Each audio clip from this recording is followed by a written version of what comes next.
Assalamualaikum warahmatullahi wabarakatuh.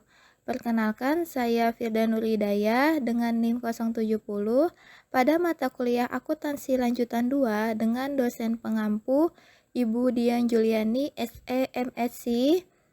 Di sini saya akan menjelaskan materi bab 17 pada halaman 213 dan 214 tentang kebangkrutan laporan peristiwa dan akuntansi trusti. Pembahasan yang pertama yaitu kebangkrutan laporan peristiwa merupakan laporan keuangan yang menekankan pada nilai likuidasi dan memberikan informasi yang relevan kepada trustee ketika melikuidasi korporasi debitor. Laporan ini juga menyediakan informasi yang mungkin berguna bagi kreditor dan pengadilan kebangkrutan. Laporan peristiwa dibuat pada tanggal tertentu dan menunjukkan informasi neraca.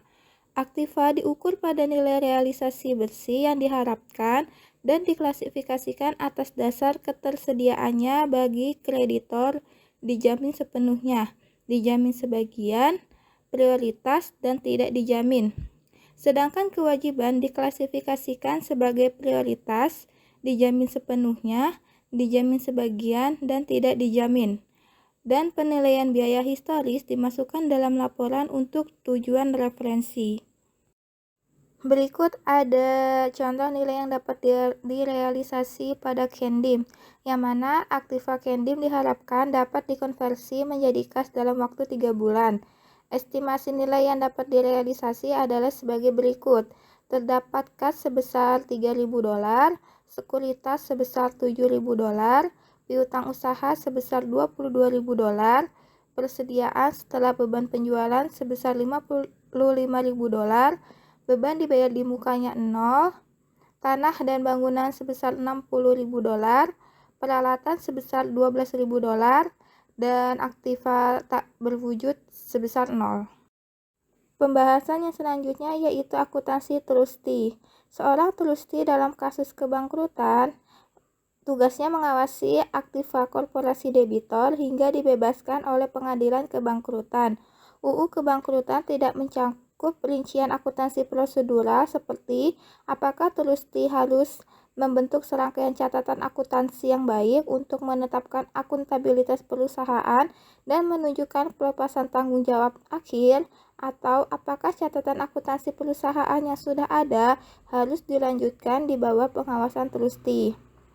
Trustee Kendim Corporation membentuk serangkaian catatan akuntansi yang baru. Aktiva dicatat pada pembukuan trustee sebesar nilai bukunya dan bukan sebesar nilai realisasi yang diharapkan. Karena adanya masalah subjektivitas ketika mengestimasi jumlah yang dapat direalisasi pada saat pengajuan, maka akun kontra aktiva dihapus dari pembukuan trustee karena tidak bermanfaat dalam kasus likuidasi dan karena akun trustee akan dibuat sesederhana mungkin.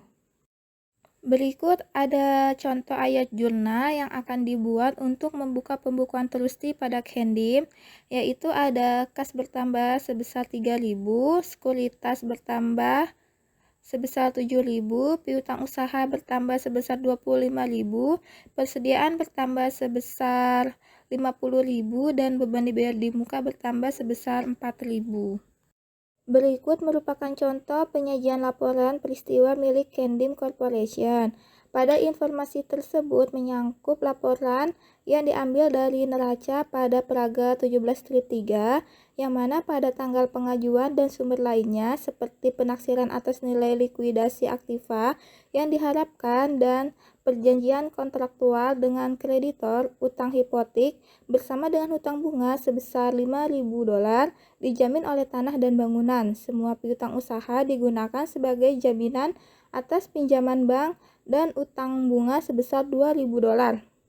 Aktiva yang diagunkan sebagai jaminan atas klaim kreditor dan di-offset terhadap estimasi klaim kreditor yang dijamin dalam laporan peristiwa di bagian aktiva. Setiap kelebihan nilai realisasi aktiva yang dijaminkan atas klaim terkait dicantumkan pada kolom sebelah kanan.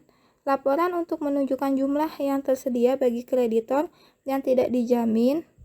Kelebihan klaim kreditor yang dijamin atas estimasi nilai aktiva yang digunakan sebagai jaminan menunjukkan bahwa klaim tersebut hanya sebagian yang dijamin. Bagian yang tidak dijamin ditunjukkan pada bagian kewajiban sebagai klaim non-prioritas yang tidak dijamin. Nilai total aktiva yang tersedia untuk membayar kreditor yang tidak dijamin diestimasi menurun sebesar $8.000. Sekian penjelasan dari saya, kurang dan lebihnya mohon maaf. Wassalamualaikum warahmatullahi wabarakatuh.